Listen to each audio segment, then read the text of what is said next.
Okay, welcome to another episode of Morelia Python Radio. We are at episode 571, and it's just me and Owen today. So yeah, those shows are usually fun.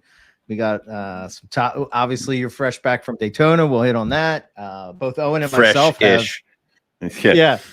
added things to our collection. I know that's very strange that I have added something to the collection, but yes, it happens. I will say.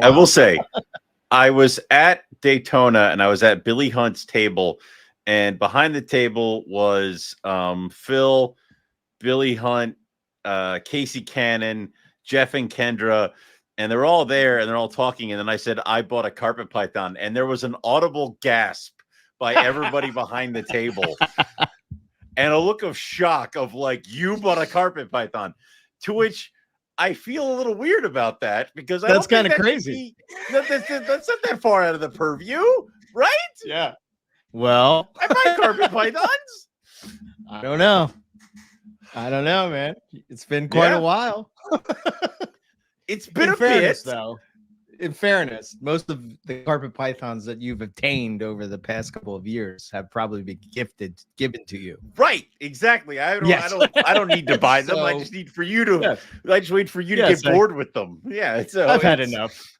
Get this out of here. Yeah. That's cool. It's a lot of good Morelia people right there that you all mentioned. There was a good amount of Morelia people. There's a good amount of reptile people. I enjoyed myself at Daytona. So I think next year, I said this last year, and it sucked that the West Texas trip was sort of right before Daytona, so that kind of screwed that up. And then I ended up not going on the West Texas trip and being home for the week. When I thought about it, I was like, why didn't I just shift my vacation a week? And then I would have been off for Daytona, and I could have went. But because I can drive to Florida if I have to. You know what I mean? That's not the. It's rough, but Daytona's not too bad because it would have made my life a little bit easier about getting shit back up here. But it's yeah. Well, I always think like I don't know. I like the convenience of flying, but to be honest with you, as of late, this past year, flying hasn't been convenient at all. So, right. Changing flights. I think my Australia trip's been changed like 6 times now. Jesus, it's nuts. I think we got away with it because my mother-in-law is down there. So when we arrived, she gave us her car, so we had a car. And my mother-in-law works at the Hard Rock Hotel, which is not the host hotel, but it's a couple blocks down the road, and it's a nice hotel right near Daytona. So that was like another added bonus of making it easier. But like if we had to rent a car or something like that, I would not have been happy. Driving would have been the thing I would have chosen too. Yeah. I mean, that's what I'm saying. Like if you're going to a show, you never know. I mean, I guess back in the day, I would have picked up stuff a lot sooner than I would nowadays, but still, you'd have the ability to kind of do it. Well, that was the good thing about Tinley is we would arrive, we would drop the trailer, and then we'd have the car, when we went out to Tinley and stuff like that. Yeah. And we didn't even like really ever leave Tinley. Go far. We just, you know what I mean? We kind of always convention, bananas, and back. It was like a little loop here. Yeah. All right, so before we get into Daytona, I wanted to do a couple announcements. One is, we got the Texas Carpet Fest coming up. That's October 19th from 2 to 11. And they're going to be a meeting, or the event's going to be at the I always forget the exact name. It's Ari's place. Replandia. Quetzal's place, but Replandia, that's it. Replandia Zoo. So it's in Johnston City, Texas. Cool. And I'm bummed that I'm going to miss another one of these Texas Carpet Fest because I will be cool. Australia, but next year I'm definitely. Oh no, I'll be in Australia. Shut up. It's like Yeah. Yeah, I'm pretty excited about that. October I think it's the end of October. It's right when this is going to happen. So we got you're going to go do that. 2024 Texas Carpet Fest. And then we got our own 2024 Northeast Carpet Fest. That'll be Saturday, September 14th, from 12 to 11. Details if are you're thinking over about going, post that on Pick of the Week. I posted it on the Northeast Carpet Fest Facebook group. So if you are thinking about going, make sure you join that group. On there will be the list of what people are bringing. We ask that you bring one food item. Know that there's probably going to be over 20 people, so plan accordingly. If you bring like a cupcake, I'm gonna smack you. So also you guys are responsible for cheesesteak. Yeah, you're responsible for getting the food ready to eat. So you can either bring it ready, or Eric's got a grill, Eric's got a flat top, Eric's got an oven. You know, we can use that kind of stuff. Obviously, the snack room will be closed. So if you're coming just to tour Eric's snack room, you have to come and impress him enough that he invites you back privately. I hear he likes gifts of Fender Stratocasters. And look at you. Yes. See, I'm learning. Cheers. Also reptile books. So yes, this is true. This is true. That'll do it. Yeah, those will do it. Yeah. So sure. Obviously, okay. the I other forgot rule to is no live animals. No live animals whatsoever. Yes. Okay. Except for the Brisbane and the water python and that Kohler. I'm about to say the host may have his own things, but that's for the host to decide. Yes. I uphold if the you law. Become the host. You can do whatever you want. Yeah. What you want, you know. I forgot to say about the Texas Carpet Fest. If you have any questions, they also have a group, but you can hit up Michael Taylor and he'll be able to give you more info. But so we got 2 Carpet Fests coming. That's cool. We got Colubert Fest coming, and we got the 2024 calendar contest a week away from opening. So that's cool. Oh, September shit. Right. 1st. We have to announce. Oh, God. Yes. Yeah. So that's we did I said we wanted to do it early. This is my fault. Yeah. I have it in my calendar, and it sends me a reminder like a week and a half before. So I was like, here we go. That's coming up. Wow. Christ. Whenever the calendar contest comes up, that means we're right about to go into breeding season. And, I was telling you the other day, I'm pretty excited about this breeding season, but we'll get into that first. You have a lot to do, it's. Yeah. So, yeah. I'm excited about it. I have about 9 possible pairings on deck. 9. Oh my, 9. You devil, you. What an amateur. With your 9 pairings. Oh, it's like, that's so cute. That's so cute with your 9 pairings. But before we get into that, let's talk about Daytona. Give me the rundown. Yeah. All right. Well, so Melissa and I flew out Thursday because, like I said, we got family down there. So we flew Thursday. We spent Thursday night with my mother-in-law and stuff like that. Friday, Melissa went and she hung out with my mother-in-law and some friends that she has down there. And she pretty much slowed the car down and kicked me out at the convention center, which was nice of her. So I made myself useful and got in with a friend of mine, Alan Both, who does a lot of colubrid stuff right down here and has a pet store in Jersey. So I helped him do setup, and he got me in on one of his vendor badges. So it was cool. Nice. It was nice. We were in the little shot room. So I helped him set up, and I figured I would do as much as I could for him. Kind of like earn my keep there. But people were still coming up and introducing themselves as the day was going on, and I'm like behind a table. I'm wearing a Rogue t-shirt, but I'm like, I got my baseball hat on. I'm not talking. I'm not running around being loud. But the funny thing is that Michael Arnold was the guy doing the check-in. So Alan's there, and he's what? I said, really? Him? Yeah, that's cool. Alan's there, and he's like, Owen McIntyre, and Mike starts typing it, and he's like, is he here? And I'm like, yes. Hi, like I'm right here. Like I'm standing right here. So that was cool. Got to see him. And he's a good guy. And then the setup day was the setup day. I walked around for a bit after that. I got like the official T-shirts and things like that. And then do you do Friday the same night, thing? It's Friday is the setup night, or yep, setup Friday day? is the setup night. So the thing is that everything's done at the Hilton. And like I said, we were staying down the street. So Friday night, everybody gets set up. And I decide that obviously everybody's going to come into the hotel at the Hilton at the bar area there. So I figure I'll pop in because I know there are people around that I know. I got to see a few people. I ran into Kohler, Balin, Chad Gray, a couple of people like that Thursday early. And then obviously Keith you got down there Thursday. I'm sorry, Friday. I meant Friday. I'm sorry. Friday. Okay. So I ran into them Friday because they were all doing setups and stuff like that. So I didn't really want to mess up them too much. So Friday night, I go to the Hilton, go to the bar. I get a beer. The first person I see across the bar is Bill Stiegel.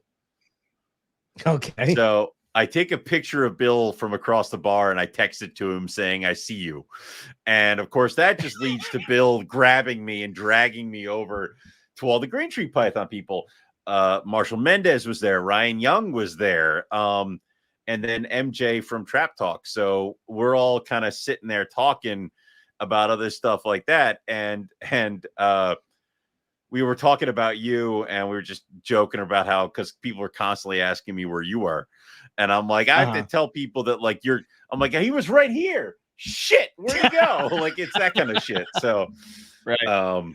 But it was that kind of stuff. So that was fun. And then I found out Jeff and Kendra were there. They showed me kind of the back way into the back spot, which is where, Schmitty and everybody had been set up back there. So yes, all the THP guys, the gazebo. Oh, the gazebo. So, that's it. That's yep. So they were all set up there. Kohler was there. Balin was there.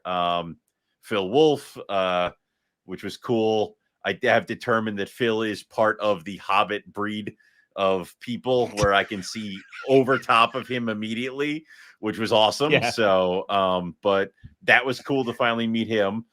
There were a bunch of people. That's the first time. That's the first time you met Phil? That's the first time I met Phil because I've never been on. We've always seemed to miss each other ships in the night when it comes to things like that. But there were a lot of people. And the problem is I suck so hard at names where people were like introducing themselves. I remember Clay was one of them. I remember Joe was one of them. Last names, they're fucking gone. But a lot of people came up and, said they listened, said they were fans, said it was cool. Schmitty did this thing that every time I walked by, he's like, oh God, it's Owen McIntyre. And I'm like, hey, I'll sign anything like right now. But so I was there till probably about 1, 2 in the morning. And then I walked to the hotel down the street and I didn't die. So there was that. Yep. And then Saturday, I came and did a full walk around at the show. Melissa was walking around with some of her friends. I hung out with Kohler, Balin, Alexis, and Chad Gray, Tiffany, Gray, Keith, and Teresa. I hung out with them a lot. Dennis McNamara was there. Billy Hunt. There were a lot of people, man. Like it was a lot of people. So all solid crew. Yeah. I ended up walking the show. And I was being really good. I bought a book. I bought some T-shirts. Being really good. I was being so good. Nothing was going on. Balin had some hypos that from a joint pairing that he and Kyle Harper did. And I think Kohler might be involved in the project too, but I don't know if he was involved in this pairing. But they had some babies, and these things were stunning. Holy shit. And of course, I'm sitting here going, I have hypos now. So I didn't do anything Saturday. I'm like, no, no, we're not. I talked to Balin a little bit. He talked to Kyle. We kind of, I put feelers out, but I didn't do anything. So, I got my books signed by Craig Trumbauer. He signed both my books, which was awesome. I got to see him. I wish to God I brought my books for Marshall Mendez. I didn't know he was going to be there, but so Saturday night rolls around. We all go to dinner at the seafood place. Beers, drinks. It's me, Kohler, Teresa, Keith, Chad, and his wife. It was just a really fun time. So then Saturday night, Melissa and I go back to the Hilton, and she hangs out with us. And we end up hanging out with Balin and Kohler and all them for a while. I end up smoking an official Snakes and Stogies cigar. I have several. I'm supposed to give you some, but I don't know if they're going to make it to you. But okay, fair enough. Yeah, I have the official ones, which was very nice. Oh wow, I got to have it. I got to have a nice cigar. It was a good cigar. It was a very good cigar. I got to have it cut and lit by Phil Wolf, which I feel like the celebrity status is just kind of like, all right, yes, thank you. So that's it, man. It was like walking around. Everybody's just handing me beers, and I'm like, well, all right, well, do I gotta do you need a beer? I'm like, no, I think I'm all right. Well, okay, yeah, thank you. Like, if you were there, I think we probably just get a hotel room for free. Like, I mean, Jesus Christ.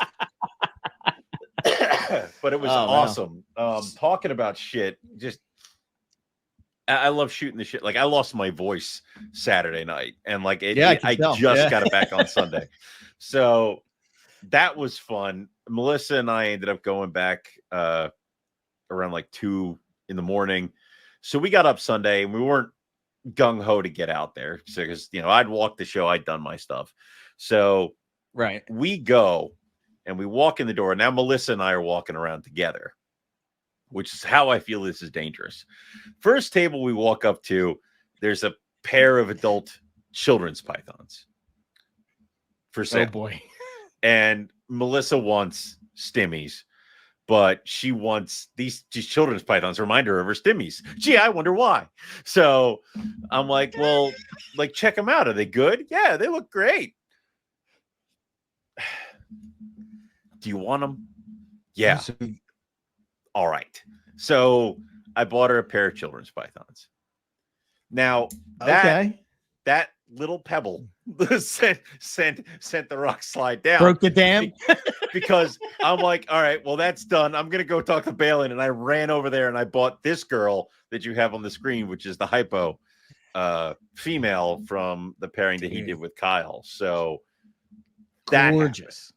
She's beautiful. Insane. Yeah. Yes. And there's no jag in her. Like, I was originally assuming there was jag, but I got her family tree. Yeah. There's no jag. She looks that good. No jag. Yeah, I've had to make to get on that level with my super caramels. There has to be like several jags in the mix to get that much a reduced pattern, that much color. Yeah. Holy shit. Yeah. This I was telling you, I was when you were doing it and you sent the picture of this thing, I was like blown away. I'm like, holy shit, this thing is insane. And this is exactly what I envision of what a hypo would or should look like. And I mean, to your point, it's just like caramel on steroids. Yeah. You still got the pattern and everything. And dude, whew, what a nice pickup. Yeah. That's nice. And it's a female? A female. It's a girl. Or a male? It's a female. It's a female 2023. Okay. All right. Which is good because she's a year older than the Tiger Boy that I've just produced. That I'm like, I think I went downstairs and I starred his card like so hard. It's like, you're not leaving. Like, I need this now. Like, it's so that's a plus. I mean, it's weird because like I said, I went and I told everybody at Billy's table that I bought a carpet python, and there was an audible like gasp. I'm like, when was the last time I bought a goddamn carpet python? It can't have been that long ago. Welcome back, friend. Like, welcome back. But dude, there were captive born and bred Papuan pythons there. Yeah, that was going to ask. Like, what was the good stuff? What was the stuff? Obviously, So, besides the snake you got, obviously but, beside what was her, the highlight? there Yeah. were Timor pythons there, which I thought looked pretty cool. Mhm. Sorry, there were Captive bred, wild caught? captive. No, I mean, everything's supposed to be captive bred, but Okay, I don't know. I got you. Uh, Yeah. there was Papuan pythons; those were captive born and bred. They were young ones. Okay. Then there was an older Papuan. There was a ton of colubrids. Like I was in heaven. I got to meet Ron St. Pierre. Oh, he did was you? set, Nice. he was set up there, and Keith told me where he was. So I went to the other room, and I'd been like missing his table the whole time.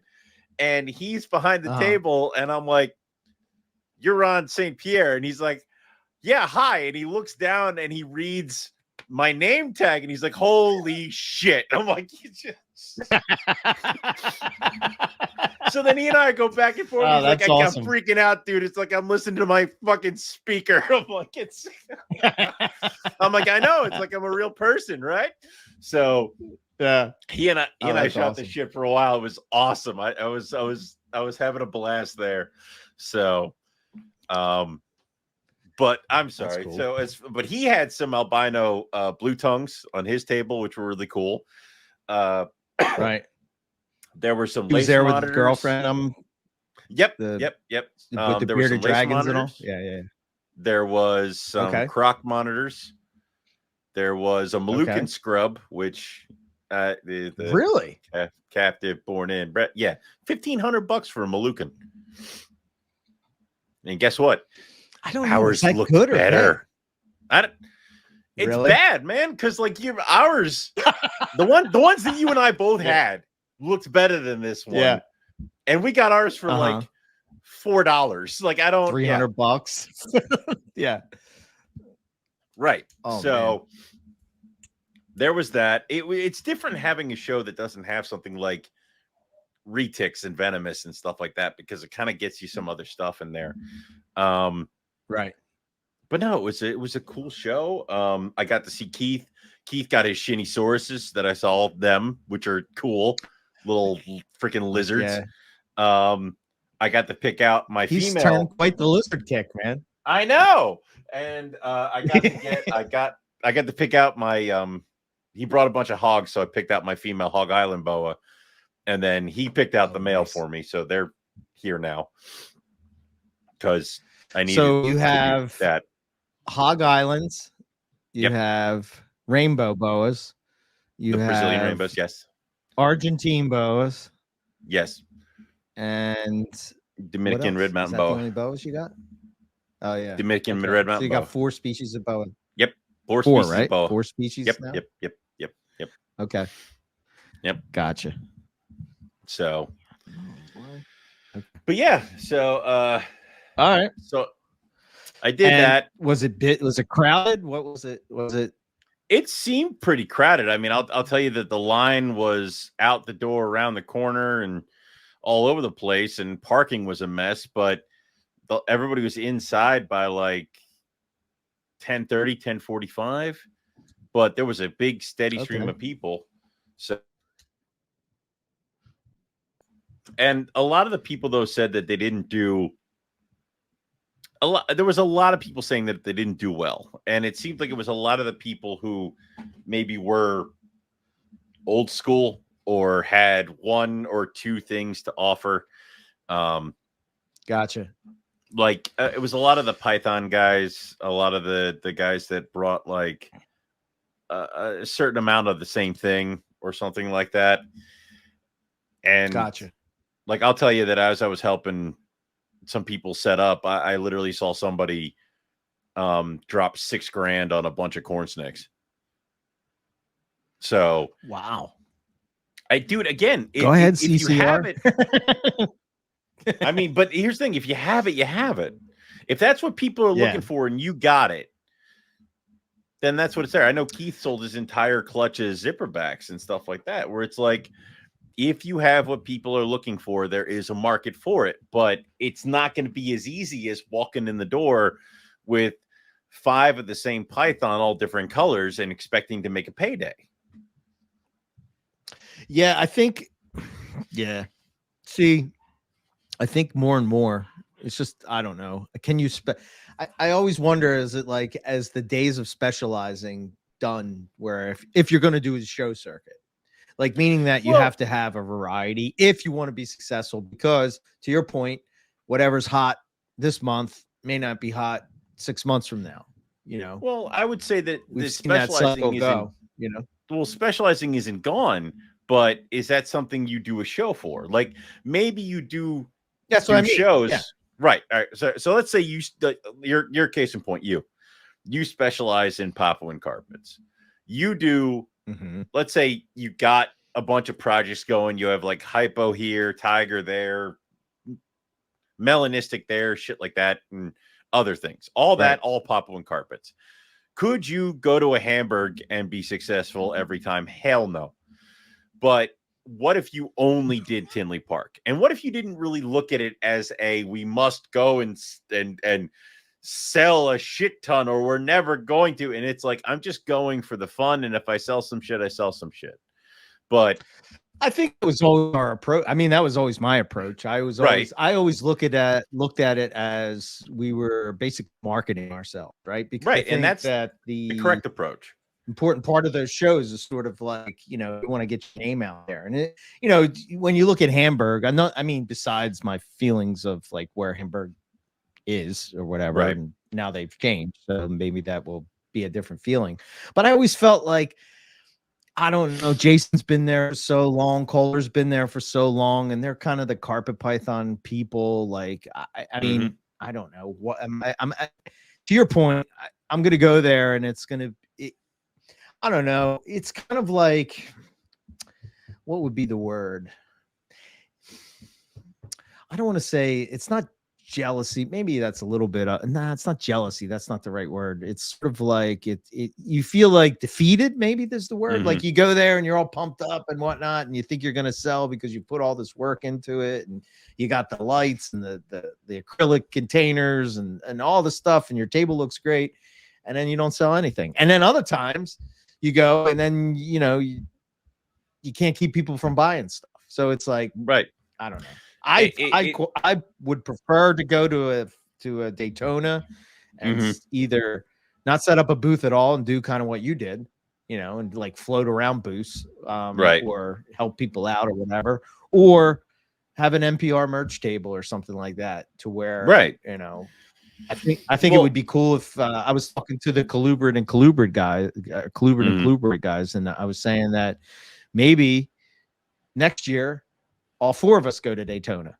You know what I mean? Yeah, and hang out at a table, and you know, you got the MPR crew, you got the CCR crew. You know, it sounds like it's a heavy Colubrid show, so it might be. It is, and that's. But the other thing is that with these big shows come the expenses of travel, getting your animals out there, permits, depending the state on, and stuff like that. So the pressure is definitely on, especially if you come from out of state and you bring a bunch of animals with you, because it's like one table down there is like $100-something, and then I think you have to pay for electricity, and then you have to have everything wired, and you have to have all the permit. And then you don't have to sell shirts. And then you have to, like, if you flew down, if you shipped your animals down, if you drove down. So there's a lot of that there. But, you know, sometimes the show just, it's a gamble every time, in my opinion. I don't think anything at a reptile show is a sure bet, unless you're the feed guy. If you're the guy who brings feed, you probably do well every show. So, but and it's kind of like, I feel like you also have the whole element of having the quarantine when you're coming back and all this, you know what I mean? And I think the show for me I guess I was weighing out options when I kind of stopped doing shows. It was sort of like, is it worth it to bring my animals to a show, possibly get mites, possibly get, you know, who knows what else, you know, and then there's a reason. Is it worth it? It depends. If you're not selling anything, then it's not worth it. Right. You know, but and what you will be willing to do and put up with kind of goes down. Like, dude, I used to try to vend White Plains every time I could. I used to try to do other shows. I try to get out to Carlisle, York, things like that, Lancaster. It's like I do 2 shows, dude. I do Hamburg and I do Oaks. Why? Because they are equal distance from my house right now. And you can roll out of bed, get to them, get them done, and be home by like Hamburg ends at 3. I am home by 3:30. Even then, it's a day, dude. And that's the other thing. Yeah. Right. It's when I was working with 1 day off a week and I'd have to go into a show on that one day, it was a Saturday. It would be like, oh no, this is that's not fucking worth it. And so it's sort of like, I look at it like, I see it's kind of a good that me and you are kind of like the way we are, because you do the show circuit, you set up your collection that you're going to be successful at it, because that's always kind of been your thing. You've always liked doing that and getting out there, and you're good at selling snakes. You put the work in. And I'm kind of like, well, I know I'm sort of this niche guy, and it doesn't really like it. It's better for me to go and hang out at a show than to vend a show. Well, that would have been my other point. So if you were going to be a niche guy, then what you need to do is find other niche guys to go with you on these big shows tables. So like you set up with, you bring variety with you. So like if you're like a Papuan guy, then you get somebody like me who brings the other shit, so that things are here and that it kind of shares the load of the table and people come over and start talking. So I've definitely seen a change about with that stuff, because I know Kohler brought some people who had different animals. I know Balin had Chris, who does colubrids, on his table. So there's a lot of different stuff. Right. And you do that to kind of just draw attention to your table, your stuff. So yeah, 100%. Okay, so you picked up the hypo, children's pythons, and then you also my corn and my Hog Islands. And the Hog Islands. Okay. Yep, and I got a bunch of books. I saw the picture. Wait a minute, I have to get it. Well, I got a bunch of books, a bunch of t-shirts, a bunch of stickers, a bunch of stuff. So that was Sunday. Everybody kind of started packing up. I left. Melissa and I had dinner again with my mother-in-law, and then we were out the door at 4 a.m. to get to the airport to get back here. And that's the girl. That's the female Hog Island boa. So she's a pink monster. So that's an Owen McIntyre special right there. Yep. Yeah, she is. So cool. That was that was Sunday. Monday morning we flew out, came home and crashed, and then I got back to work on Tuesday. But all day Monday I was like, I feel a scratching in my throat, and I'm like, crap. I really hope I didn't. And then I worked Tuesday, but then like Wednesday, Thursday, I'm flat out. I'm hacking up lungs. Yeah. I'm dead. I'm like, I took Wednesday and Thursday to clean the snake room because it took me so long, like moving very slowly with each bin and slowly putting it back. It's, oh God, dude, that's the worst when you feel like shit and you got to clean snakes. There's nothing. And I'm like, and I'm weak and the white lip, like right on the forearm. And I'm like, it knows I'm weakened. It's trying to kill me now. Like it's moment of attack, but it's, oh man. So that was done. I ended up working Friday, but then I spent all this weekend.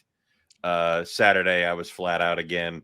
Sunday, I dragged my ass to Jersey to Alan's pet store, where I met up with Keith because he was nice enough to drive the children's pythons, the hypo, and the Hog Islands up here. I got there first, but somehow I ended up with 2 more corn snakes. So now I came home yesterday with 2 corn snakes, a pair of children's pythons, a pair of Hog Island boas, and a hypo carpet python, and a partridge in a pear tree. So, yeah. Yep. That's so it. And then you got They're this one. And this is a that pair. they're a pair, and they're fluorescent red corn snakes. These aren't actually them. Okay. Because I just showed pictures. I didn't get pictures of them because they're squirrely like hell. Yeah. This is just ones that are them that I pulled off of more. Look like. Yeah. Gotcha. Okay. Ooh, excuse me. But yeah, that was yesterday. Just came home, set them up in quarantine, and passed out again. So okay. Yeah, we didn't come last week because Owen was having he was sick, so we took the week off, and here we are. Yeah. So we'll probably have a short one here too because I can tell I'm still coughing. Yeah. It's when it's an audio medium. Yeah. When it's an audio medium and you're coughing, I mean, it doesn't really help. Yeah. Right. Work the mute button. Okay. Yeah, you're doing good. But other than that, you're doing good. Other than all that, it was a great trip to Daytona. I would highly recommend it if you've never been. And if I met you at the show and I just forgot about mentioning you here, it was a pleasure to meet you. It was awesome seeing people and talking with people.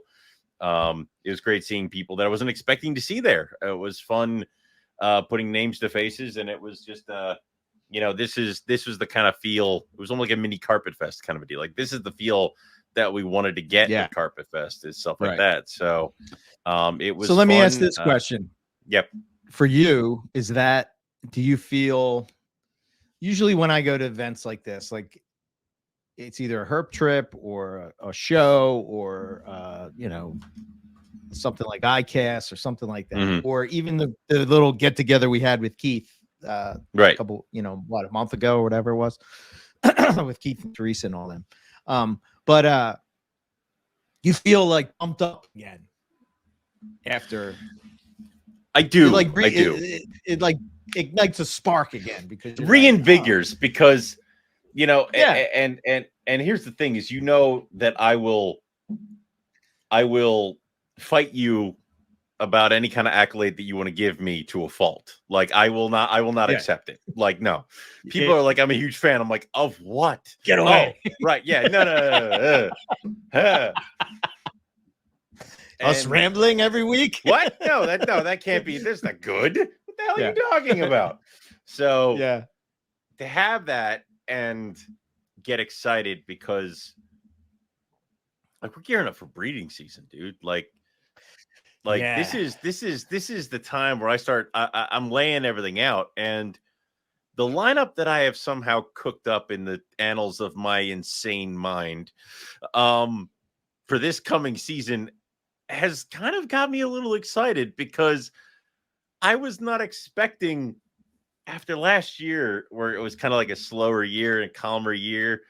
And I'm like, okay, yeah, this year I have done so much shit between the end of last year and the beginning of this year that there are animals that are on my docket would have never expected to see them there, or even like they weren't even on my radar.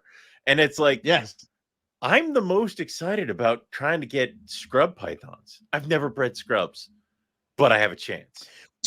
Which is crazy because of our whole I don't know, what do you want to call it? I know this sounds cokey, but I can't think of a different word, but like the journey we have had with scrub pythons, as far as like starting the podcast, both of us not really knowing anything about scrub pythons, nobody really ever talking about scrub pythons on a podcast. That just didn't happen. Nobody ever said boo about them. Nobody could give two shits about them. To you having a big collection of them, me having a big collection of them, all the different species we had, and then all gone, and then gone. It's like gone. It's just all disappeared, and then slowly we inch our way back into those things, and it's different. So now. It's like back then, I don't know, there was no real good information on them. Really, I mean, it was all sort of a crapshoot. So I always felt that, like Blake Bauer and David Means and Dave Prada and like that generation of even Nick, right? He kept scrubs back in the day. Ryan Young, all these guys that sort of were like Yasser was another one back in the day that was really in the scrubs. I was successful with them. And I think I think you'll hit it. I'll tell you why, because you sort of have that focus. It's like, okay, this year I'm breeding this species and I'm focused on it. I don't know how you keep those things straight in your brain, but neither do I. It's a jingle bell and a cobweb up there. Maybe most when times, we all have Neuralinks inside our head, we'll be able to. You know that little toy. You know the little handheld toy that you would tilt, and then the little balls would roll into little holes, and you try to get them all in without knocking. That's my brain. Every once in a while, all the balls get in the holes, ding, ding, but then somebody gives me a good shake, and then I forget everything. So, what's really cool this year, though, is like there's 29 pairings. And wow. Okay. Yeah. So 29 pairings. There's obviously carpet pairings of I have caramel to caramel stripe. I have the Brisbanes. I have a head Xanic tiger going to the hypo, roughies, and then I have Papuan. I have het granite Papuans going. Then with the Liasis, this one might be scrapped because I have to reprobe them, but my water pythons might be both girls, which Keith gave me a very important bit of advice when we were in Daytona. He said, "Oh, and in my 60 years of experience, a male might be helpful." I'm like, "Oh, thank you." So there was that. But then I have the Dunai that I'm going to give a shot to this year. Then on other pythons, we're going to try for the gold white lips. We're going to do the Wamena scrubs. We got Timor pythons. I have a male Angolan, so we're going to give them a shot. And then those children's pythons are old enough and big enough, so I'm going to give them a shot because I know what I'm doing there. Then there's all the colubrids. And then I have rainbow bows. Okay. Yeah. Yeah, I was saying to you, you know, I guess if you have maybe over the last, say 3 years started listening to MPR. Yeah. You probably see Owen as the breeder and me not as the breeder because I haven't bred in that time frame. Right. And like back in the day, it was not that you weren't breeding, but your collection was much simpler. And I was it was all the money focused every week a new snake. Yeah. You know, yeah. What's the newest morph? What's the newest this? But I got to be honest. I don't know what changed. I don't know what triggered. I don't know. I've been spending a lot of time in my snake room, just like, you know, just doing your in thing. there. I don't. Yeah, I go in there, listen to a podcast or whatever. I just sort of like check on the snakes, you know, and it's kind of my it's become my Zen place again, if you will, you know. So it's a good thing. But the cool thing is I started, you know, because you say this all the time, and you know, Balin and all those guys are always busting my balls about what I have and I'm not breeding it, and why aren't you doing that? So I started like making the list, and I'm like, okay, inlands, why haven't I done these yet? Yeah. Okay, inlands is on the list. I'll be super fucking psyched if I produce inlands. Those would be cool. Obviously. Yeah, obviously Russian tigers. That's a huge thing for me. Obviously, because to put that back on the market will be amazing. Not to mention the diamond pythons that I have going. I have 2 pairs, San Diego Zoo and reduced pattern diamonds, and then a San Diego Zoo and a Riverbank Zoo. So that'll be awesome if I can make that happen. Then I'm looking at things like, I don't know, what was the other one that I had? I have the White Tiger Project. I have poison ivy stuff. I finally have a unrelated dark female. She's thick as, oh man, I mean, she's ready to go.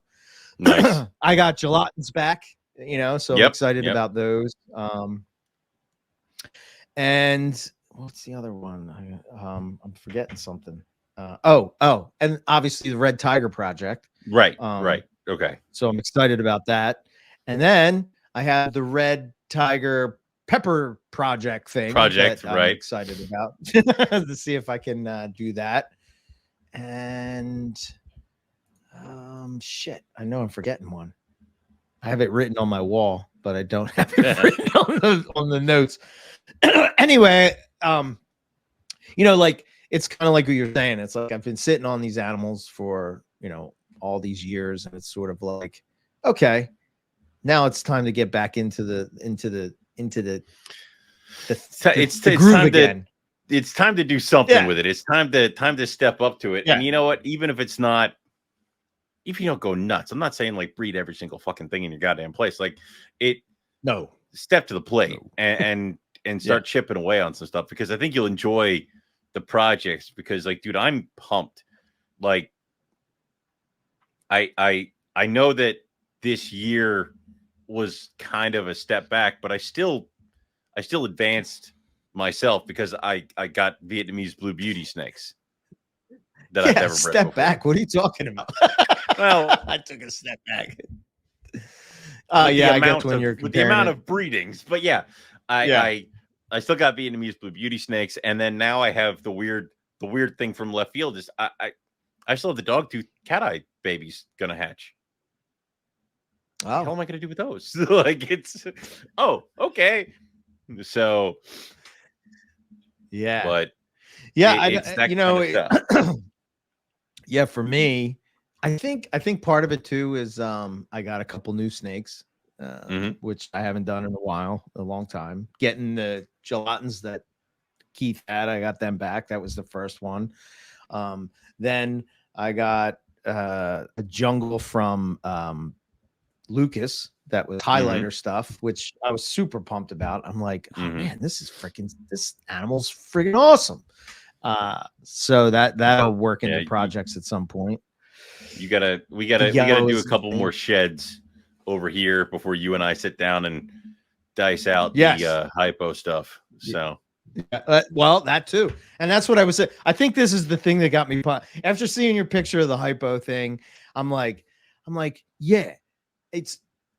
I remember when I first bought the pair of hypos, I was sort of like, yeah, this is. I'm really excited about that. We finally have this gene that we can work with. Oh my god, I can't believe it. And I was kind of like, I don't know. It just seemed like, I guess because I was going through shit or whatever, and it just kind of like, and now that the girl is starting to really put on size and really, I mean, I'm just like, starting to hit those growth spurts. At it, it's like, oh my god, what the hell? This thing is insane. So I'm sitting there thinking, and I was saying this to you, but as I was looking at it, I said, I think my goal is to make hypos that are on the level of your caramels. And then I was joking around, and I was like, we will conquer the world of these hypomelanistic snakes, the red, the hypo, the caramel, but it's funny because it's like, you're like, I'm going to refine the hypos like your caramels. I'm like, sure, take the easy road. 2 generations, get to there. Like, come on. I clawed my way up this mountain, and you're taking an escalator. Like, this is kind of bullshit. Yep. So yes. Took it right to the top floor. Yep. But yeah, to what make are you doing there? Nothing. Clawing my way. Yeah. I think too, because I've been listening back to old MPRs, that I sort of hear where we were, I don't know, 12 years ago or whatever it was. And it's sort of like, that sort of gets you juiced, and to sort of see like what you've done, where you've gone, all that, and it's I don't know. It just got me really excited about trying to, and the other thing is trying to refine gelatin jungles. It's like, there's so much potential there. Yeah, tons. And it's just like, rather than go the route, I'm going to try to refine these, because, not many people, I think it's like, well, there's a handful of people now probably that are working with them, but like, I think that's going to be one of those things. Give it a few years, and you're going to start to see like really amazing, gelatin jungles. There's room to play in all these little sandboxes, and it's great, and it's fun. Every once in a while, you got to take that step back and almost Right. re-listen or plug yourself in. Like I like talking to Foley every once in a while, because he and I used to have these conversations in college where it's like, right. and then we'll somehow get ourselves an albino carpet python. Holy shit, an albino. Yeah. They're unheard of. They're in one fucking place, but you know what? We're going to find a way and we're going to get it and we're going to breed it. And it's like, have that hatch out here. Holy shit. Yes. And like, that is the next thing. It's like, hypos were unobtainable. Like, it was never going to happen. Yes. They're here. They're like, oh, we could only dream of it, you know? Right. So, you know, you have that thing in your head where it's like, I can't really describe what it's like to have a 10-year project that just beat the ever-living piss out of you, like my rough scale project. Come to the success of, I thought I was never going to get these animals. Number one, I was never going to be able to keep these animals alive. Number two, I was never going to get these things to breed. I was never going to get to have them pip out of the eggs, and to have my small army right here. Like, it is, that's this whole thing for me. And that's what moves me forward. And that's why I joke and say, I do this for me. Y'all can fight over the shit I don't want that's born in my house. Like, it's right. And that's where we're going with it. So yeah, it's you know, with diamond pythons, it's kind of the same thing with me, right? I'm like looking to have a solid 3.3, if not, you know, that a group that I start with, right? Yeah. And I'm there. I'm like, okay, I can combine these and hold these back and hold these back, and I'm just like, oh my god, dude, I'm so psyched to fucking have my own snakes that I produced again. Another one was I one of these caramel citrus tigers that I produced a long time ago that I never took pictures of or never. This snake is insane. Oh my god, it's so fucking cool looking, and you know, and to think that. The other one that I forgot, the other project I forgot was the double het snows that I'm going to try to put together.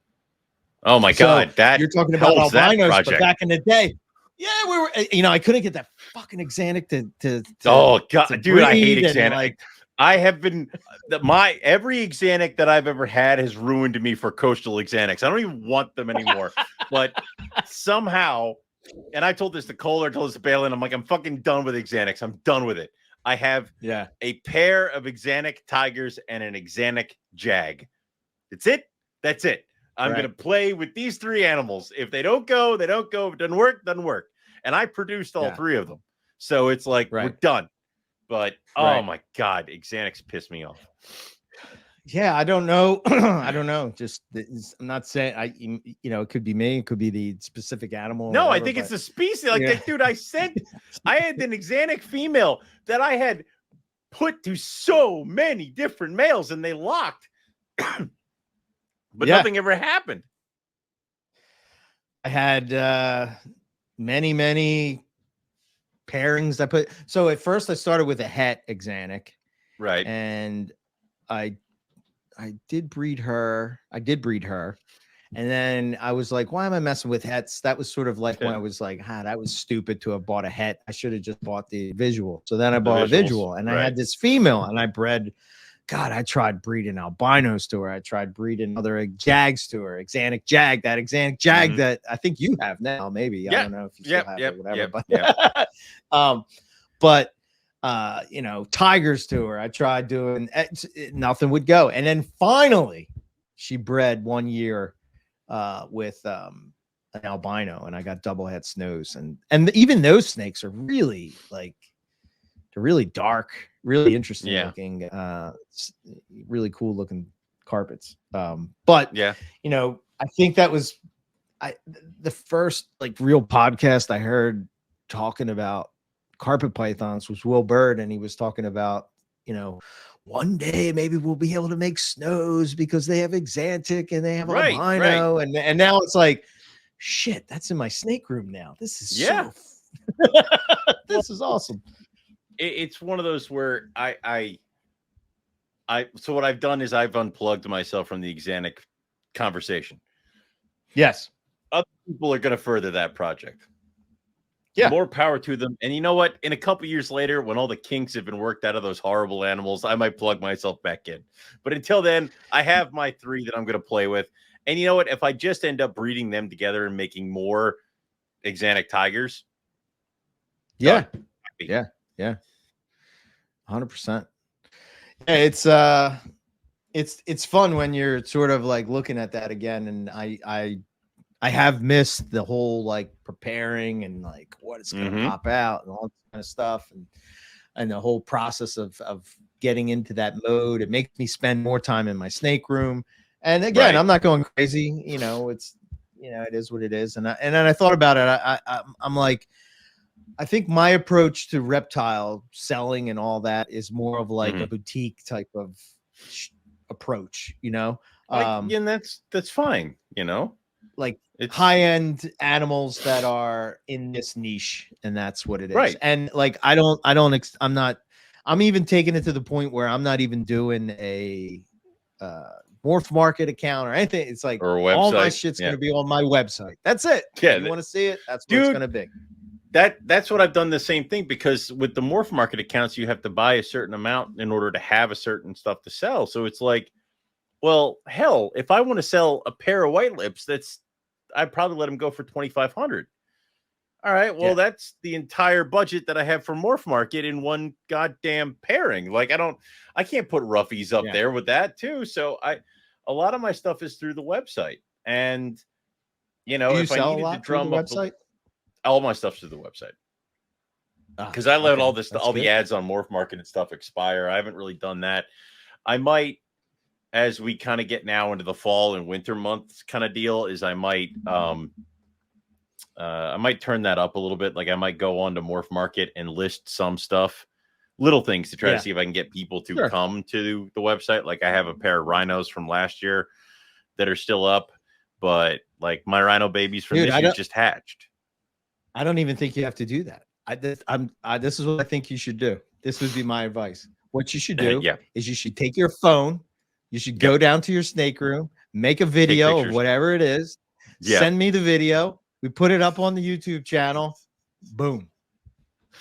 We could probably do that. I mean, I got plenty, but I mean, how easy is it now and that's the other thing, man. I think about like just the level of like how the technology has come to even try to sell snakes. You have the whole like, like it's nuts, TikTok video. I mean, Riley probably is one of the ones that does do it the best as far as that goes. And I think like when he's putting in that work with his YouTube channel and now he's doing like, these shorts and all this kind of stuff. And like, I think that drums him up as like when people go to YouTube and search carpet pythons, as far as like a snake breeder, he's kind of the one. He pops up.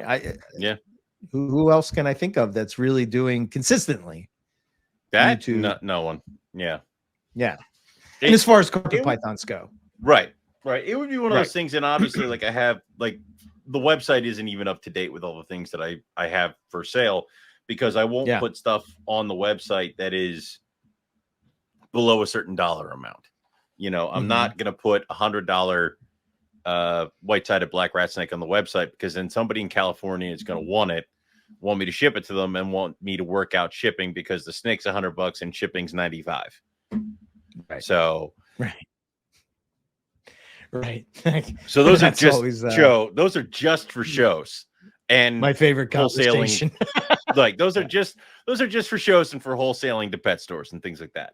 But I do have some stuff, like I have to update the pictures of what I'll probably do is I got to update the pictures, because those M-Pen caramels have shed a couple times. And they're starting to really get that caramel color. So I think there needs to be an update of those pictures. The tigers are starting to get their color. So there's all that stuff. Then also the albinos, we're starting to try to figure out which one of these fuckers is a caramel albino, because I have one that looks different than everybody else. So it's like you must be the one that's messed up. So well, when I come up, I can look at it. I can look at it and see. Thank you. So I I have to do that, but then obviously I want to get the website going, but then like I can put, I have not tried to, like other times I'll take pictures and throw them up on the Instagram account. I haven't really tried because stuff still sells. Like I have, out of the 16 baby Mad Hogs I had last year, I'm down to 3.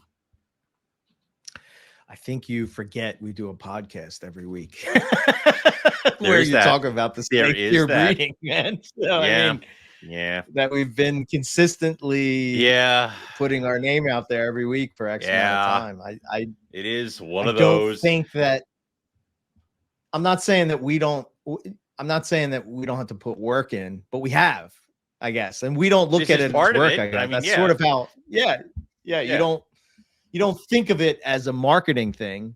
But it kind of is because people are listening. It is. I mean, it kind of is.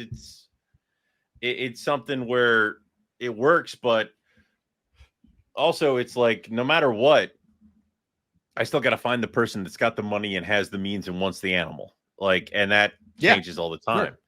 So, you know, I still want to do the shows because I still end up selling things that have been online forever, but they happen to be at a show and people are like, oh, cool. And they pick it up.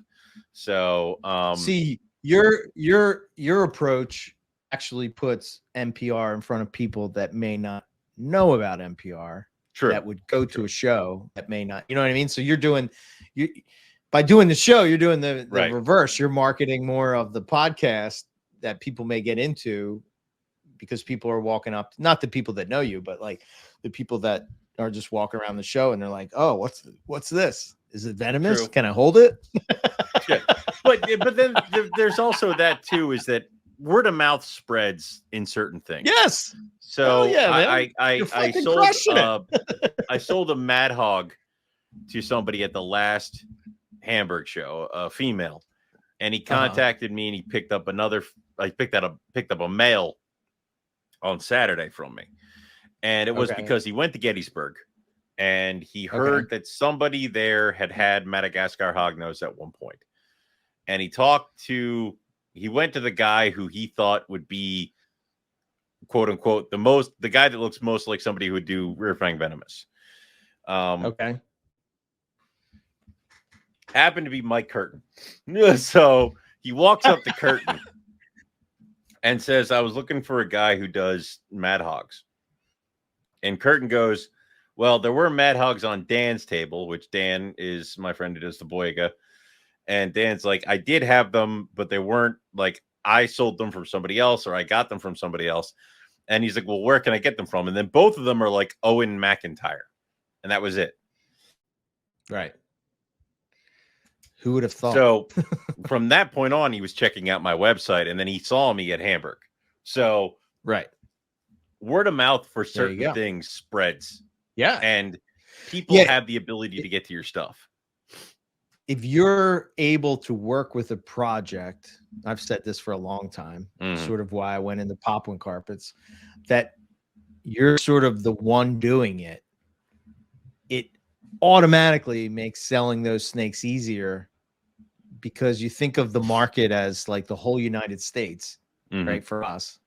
And it's sort of like, that's not one clutch of snakes for the whole US population of people that are into snakes. There has to be, people that would buy those animals, especially with you going on to other podcasts, like when you're going on to the Colubert and CCR, now you're putting yourself into this other group of people that don't know anything about this other Owen. That's the Python guy or the boa guy or whatever. Now you're in front of this other group, It's so weird because, like, I sit back and I'm like, my white lip clutch was 3 years ago at this point, and it's like, I miss my white lip babies. Like, that's kind of nuts, they all sold so quickly. I miss them so. I have 2 of them still. I don't know why, but I miss my little white lip babies. I miss having those little monsters. I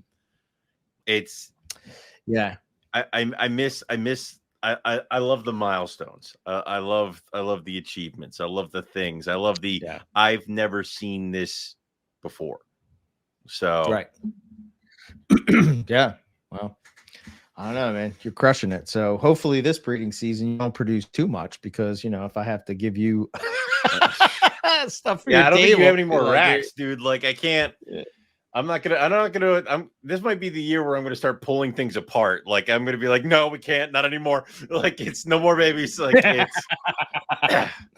Well, speaking of racks, just to hit on something real quick, something that I saw. This was a post that Scott Boswell put up, and he was talking about like setting up hatchling carpets. And one of the things he did, he listened to a whole bunch of advice, and basically, he got these 7-quart tall boxes. He put hides in them, belly heat, branches, all that kind of stuff, small water dish. I think that this, I want to say that the no, these are 6s. No, I'll show you what I got a picture of it. I'll show you what I'm talking about. It's a taller bin. Ooh, okay. I want to say that there was Sea Serpents did a rack that had tubs like that, but they discontinued the tubs, so they couldn't do it anymore. And I don't know. Yeah. I've never seen a tub like this, but I got to be honest, man. That's like the perfect. I like it. Carpet python or a boreal snake thing. Yeah, I like it. I like that a lot. Perching. It's got the hide. It's got the you're kind of having the best of both worlds, where you're sort of giving the snake somewhat of a big enclosure that they're not going to outgrow right away. They can go up, they can hide, they can do all the different things. But I just thought that was really cool. One thing that they went back and forth with I'm curious, just so I have it on record. He was keeping his hot spot at 89 degrees and the ambient was at 84. And, a lot of the carpet python people were saying that that's kind of a little high. I would agree. I mean, not so much the hot spot necessarily. I guess it's okay if you have a lower ambient and they can get to that hot spot, but I would probably err on the side of like 84 to 86 for the hot spot and an 80 to like 78 ambient. Yeah. That's minor. That's exactly that's what you do too. Yeah, my racks, my baby racks are about 85, 86, and then the ambient is whatever the hell the room is at the moment. Right now it's it's August. So, you're sweating no matter where you are in that damn room. So, but in the next couple months, it starts getting cooler. Yeah. Yeah, and they say we're going to have a tough winter this year. So, lots of snow, which is good. Good. This is how I breed white lips. Bring it. Yeah. Yeah. God, do you have any idea? Like, dude, it's 29 pairings, but I'm being conservative. Like, I could probably bust out another 10 pairings if I wanted to. As far as like olives, breadlie, other carpet pythons I could chuck together that I already have their offspring. Why am I doing it again? Yeah, that's a smart move. I mean, if you're having trouble, even if you have not having trouble, but if you're still holding on. I still have 14 olive pythons from 2 years ago. Yeah. Do you really? Oh, mean, maybe not 14, but I have like 10. But yeah. 10. Why am I going to add another 14, 15 on top of that? Yeah. And that's kind of a niche market type of thing. It seems like they're the type of snakes that you breed every few years, Yeah, everybody buys the one or two a pair. Well, the problem with olives is people assume it's going to be a Burma or a retic, and it's not. Yeah. I'd classify olives. Not at all. I classify olives as like scrub. It's going to get big, but it's not going to get big. Like it's going to get long, but yeah. 100%. So fun shit. Yeah, for sure. What else did I have on the agenda? We talked about that, the breeding season. Yeah, I don't know. As far as I hope that I have some success with breeding. I hope that I gotta admit, I'm a little nervous. I'm like, do I have to Do I have to read up again on the where's my cheat sheets that I had before? Yeah. Right. So I'm looking at my old notes and stuff and just sort of like, because I still kind of went through the rhythm, but I lowering the temps and all that stuff. So I still did that and cycle feed and all that. Yeah, I don't know. It just, to do it again, it's kind of like starting all over again. It's kind of cool. So if you like take a couple years off and you come back and you're sort of like, oh, all right, yeah, I don't know, like rejuvenates you, I guess, if you will, But well, it's good stuff. It's one of those things where you have to. It rejuvenates you, but then it also, you do have to kind of dip your toe back into it. It's like you have to think about doing it all over again. Like I am kind of glad I got the carpet clutches, that I got the one carpet clutch this year, my one Python clutch, because it's like, cool. Right. I didn't forget how to do that. Like it was like, I didn't skip it. Right. Like, there have been a couple times where I've had a gap in a year or a couple of years where I'm like, shit, like I would like to get the white lips again because I kind of want to prove to myself that it wasn't a one-off. So, but they might just be a weird species that it's not going to be a consistent thing unless I totally revamp the room like Ryan Young does. Or it might be that I have to wait until my trio of captives get old enough and they're so used to things that they act like carpet pythons.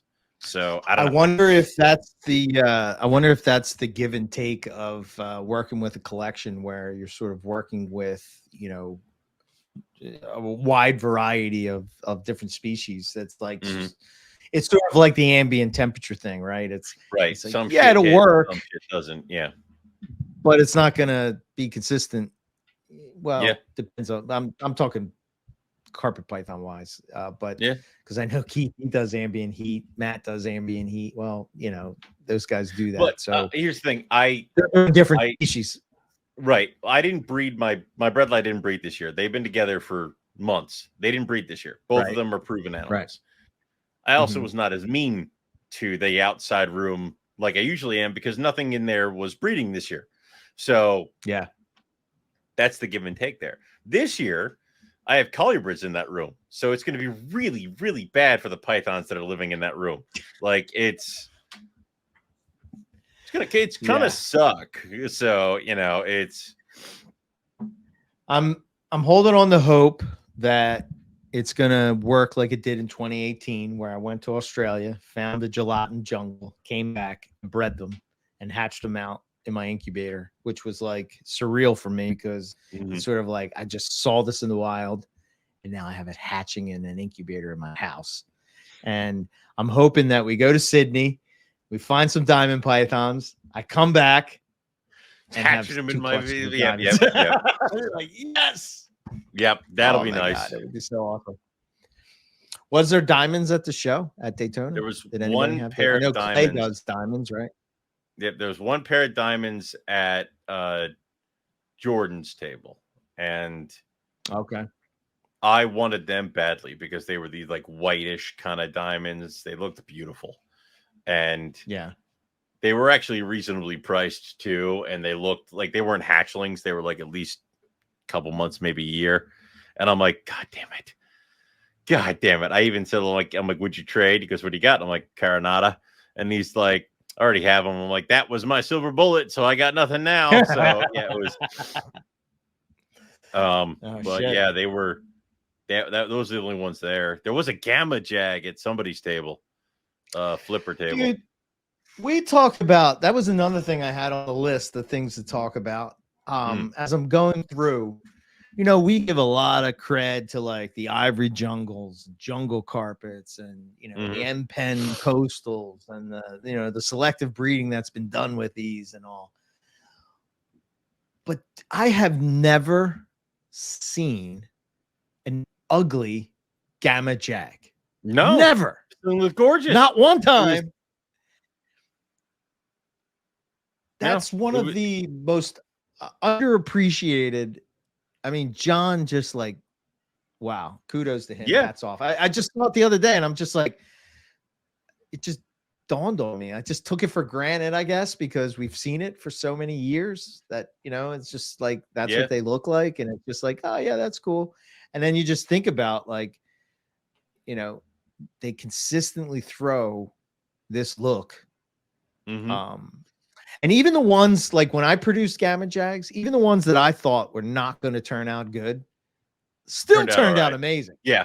Yeah, because like people would send me pictures back and be like, "What do you think of this one now?" And I'm just like, "I'm sorry, I sold it." Like one of those kind of things. But I mean, and this Gamma was at a flipper table. They were selling it with a diamond.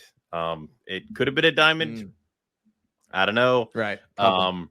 It was somebody's pairs that they had a Gamma and a diamond jungle male or something like that. And it would have been a nice project. Of course, the Gamma was upside down in the bin half the time. So there was that you contend with. Yeah. But it still was a bright yellow, gorgeous looking animal. Yes. Yeah.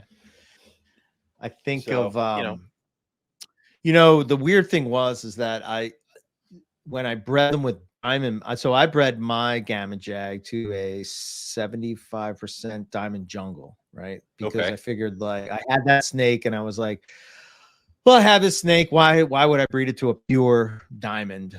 It's really phenotypically kind of close. So like, why screw them up and waste the season with them when I have this diamond jungle that I could do it with? And that was sort of always my plan of how I was going to approach it. And, I think we talked to Martin. He was saying that the way he approaches it is that he breeds them more to jungles. And I think from what I could see, it's like I noticed that there was a little more tipping in the ones that I produced, whereas like I see the ones that Martin produces and that black, it's more of like the black is like solid stripes or bands, and it kind of loses that pattern, but the yellow is like wow, screaming. But yeah, I don't know, we never really talk about the morph selective breeding. It's almost like we don't have to get like, it's almost like we feel like we don't have to give credit where credit is due, but we still should. So yeah 100%.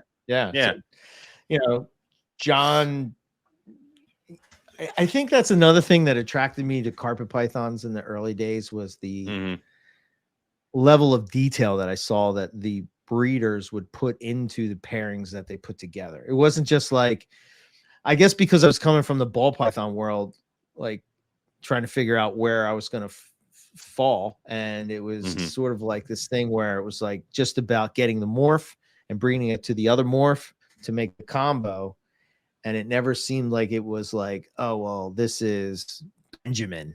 You know what I mean? Like this is Benjamin's. So that's another thing that I started to do. I've never done it really. Some of my snakes have names, but I said, this is definitely something that I have to start doing. So the diamond python that I posted the other night, I called it Starry Night after Joe Satriani song. So, because it looks like somebody wrote, it looks like space. I was like, yeah. Dude, all my snakes have names, all of them. Yeah, that's how I know. That's how I know they stay. They stay because they get a name. They get a name. Yeah. Yes. Till then, they're a number.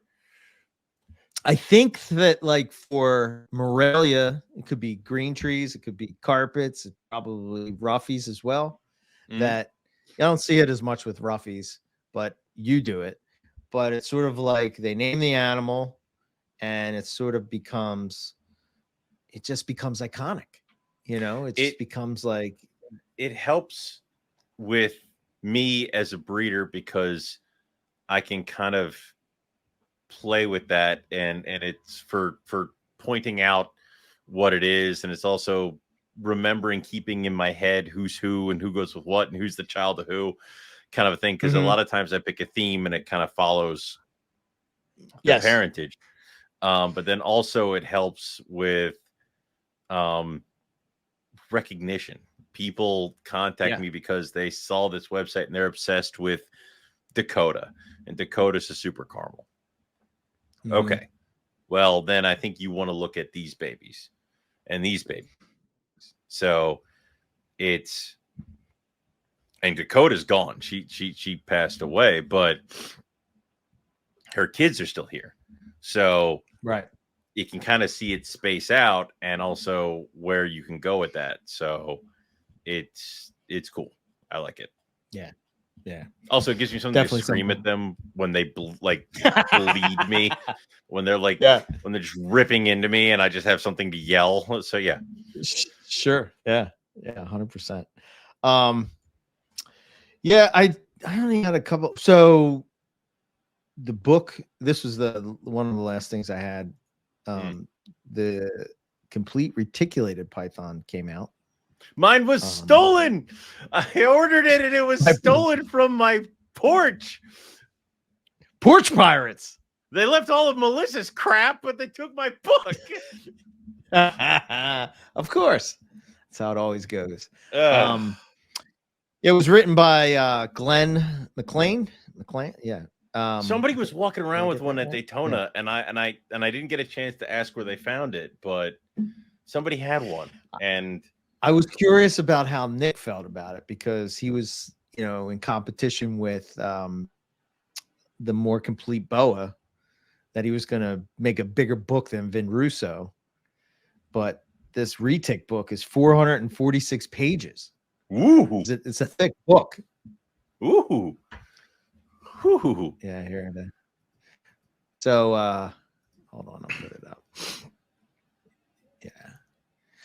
I'm somewhat excited. So another Python to the complete series. I said, dude, you can't tell me that retics aren't beautiful. Dude, it's a gorgeous Holy animal. Shit, yes. Holy hell. I have a retic. I'm allowed to get it. I think. Yeah. Well, I got it. I bought it. I don't have a retic. So you had retics. It's fine. I did. I had many retics.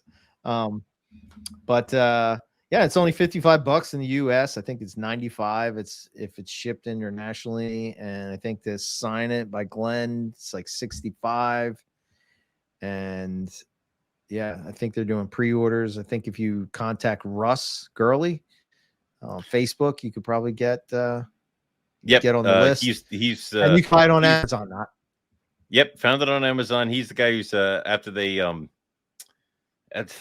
stole the Porch Pirates stole mine. Russ is the one who's helping me out get another copy.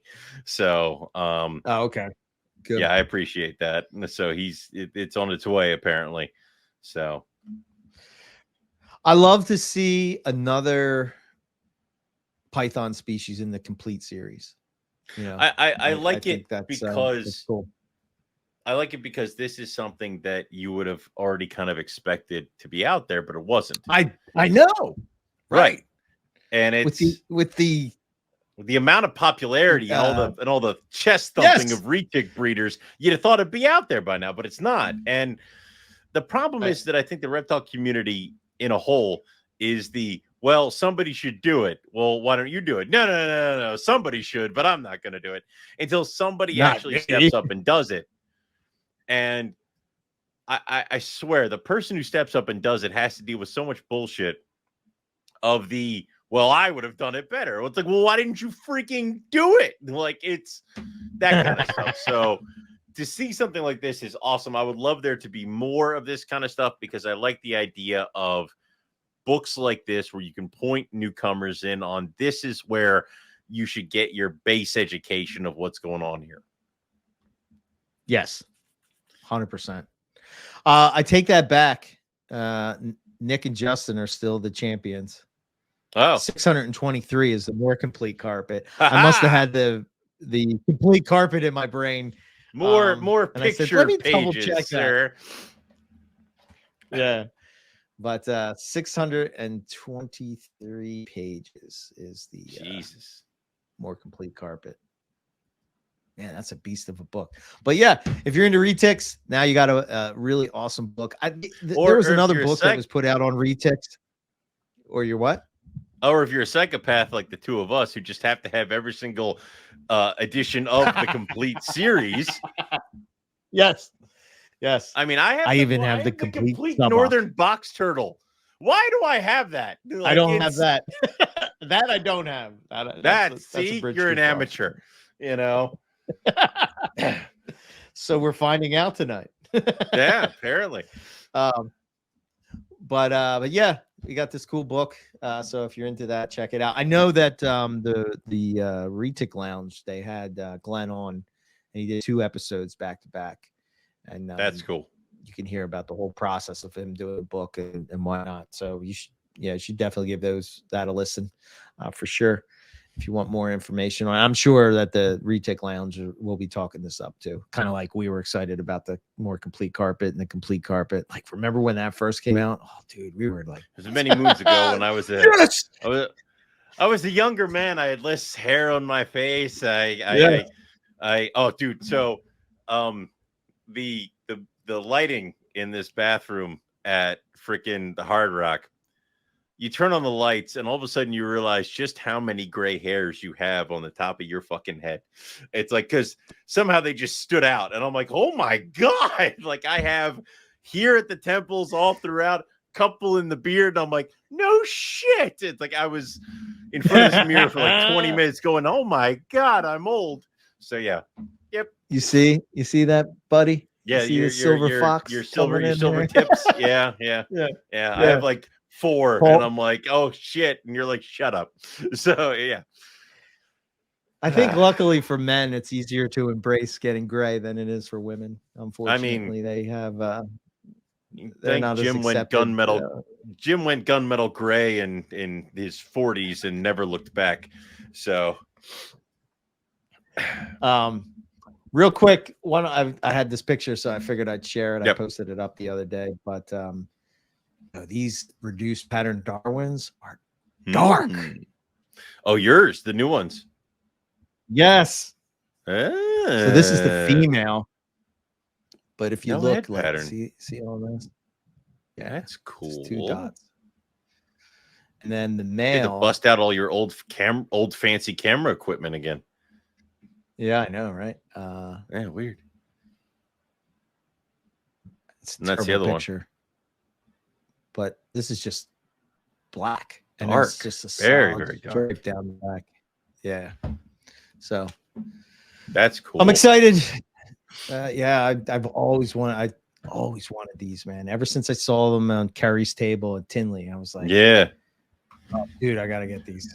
So yeah, they're dark now, but dude, like, give them a couple years or give them a couple months. When they start growing, colors are gonna come out. Oh of yeah, nowhere yeah. On that shit, like that's. Well, I hope they get that.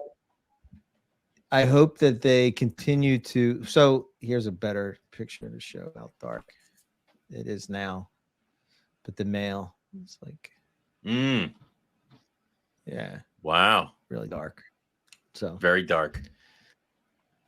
I like that little, cream or khaki band, like a little bit of color on the back of the neck. Yeah, I'm gonna probably do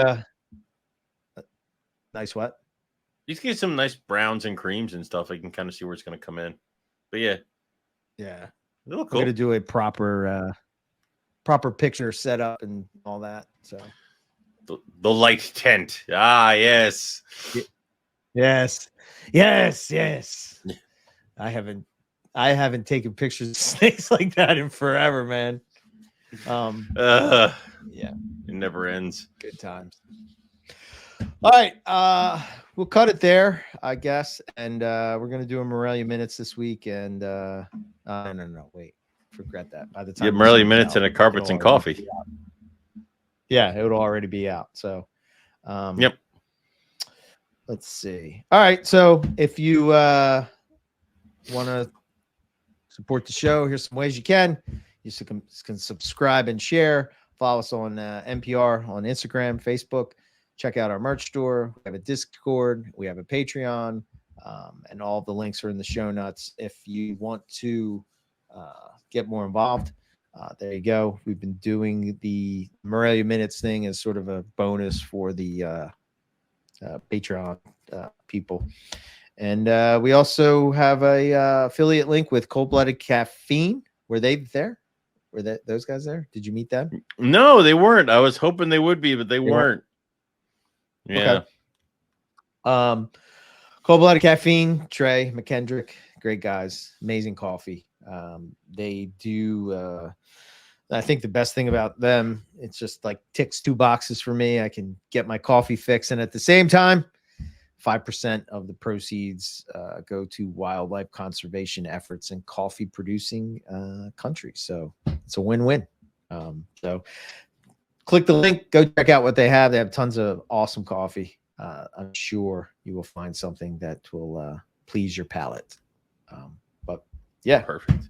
What else we got? You can also go to Cold Blooded Cafe to get your rodent fix. They have a bunch of different sales going on.